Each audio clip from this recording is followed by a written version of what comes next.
Hi there. I'm going to walk you through a Google spreadsheet template that I use to track my personal productivity metrics, and I'm also sharing this spreadsheet with you so you can copy it and use it for your own purposes. You can also leave comments on this one if you have questions or you want to figure something out. So the dashboard that you get out of these metrics that are in these different tabs here at the bottom are, and this is what I track, my weekly work hours. Weekly work hours broken down by category. So in my case, for example, I have a daytime job, I have a side project, and I have other things, and then I have learning and reading and studying. And those are the main categories that I use. And so here you see the total working hours. And in this one you see work in progress. So how many work items do I have in progress simultaneously? And here's a star rating that I give to my time box sessions that I track with a Pomodoro time boxing app that my startup actually develops, called Lifeline by Saint. And so this gives then an average of the weekly rating of all my sessions, and the same for all these. So this is also weekly average number of items that I have in progress simultaneously, and this is an ID from an agile method called Kanban, because it kind of states that, or one of the IDs is that the fewer items you have in progress simultaneously, the faster you will get all of them done. So that's why I track this, because I don't want that number to go up very much. And so the way that this comes about is that here's an aggregated weekly sheet where you see all the total numbers for each week by week number. But that all comes from these daily sheets where per day I fill this out. So I have a reminder at the start of every day. You can also do it at the end of your day, whatever you prefer, to fill this out.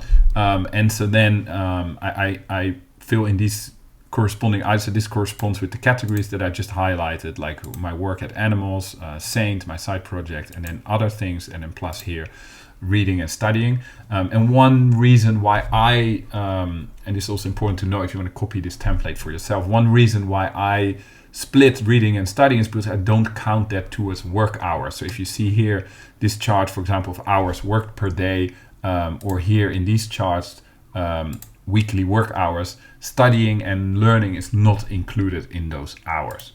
So that's one thing to keep in mind. Then other things I track and don't really use in these charts currently, but it's like how many Pomodoros did I complete every day? What was the star rating? And then here, what's the work in progress? And I'll quickly show you where these numbers come from. So these numbers come from my time boxing app, Saint Lifeline, and it has a functionality where you can label your session. So for example, if I look at this session that's currently ongoing, I can see that I'm adding this to my time for the Saint community, and that's part of Saint. That's where the icon comes from.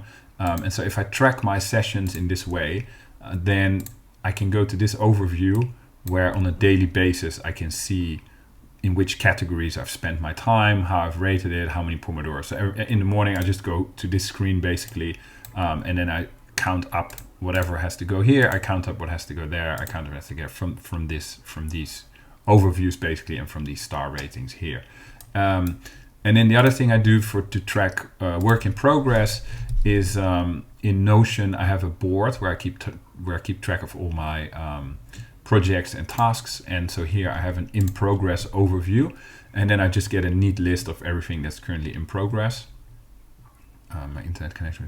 And then here it just counts up the number of items. So I go here, that's also a good check to make sure all the statuses are correct, if everything is covered. And then I take this number and I put it in. So it always takes me like 2 or 3 minutes every morning. And that's how I get these stats. And then the last thing I track now is also fasting, digital fasting. So that basically means I've only started with that last week to really track that, but I see how many hours are between my last point of checking email and social media in the day and my first point the next day. And you'll see here that, for example, on the weekend, this is a Monday, but so that it counts from the period before Monday. So this covers the weekend.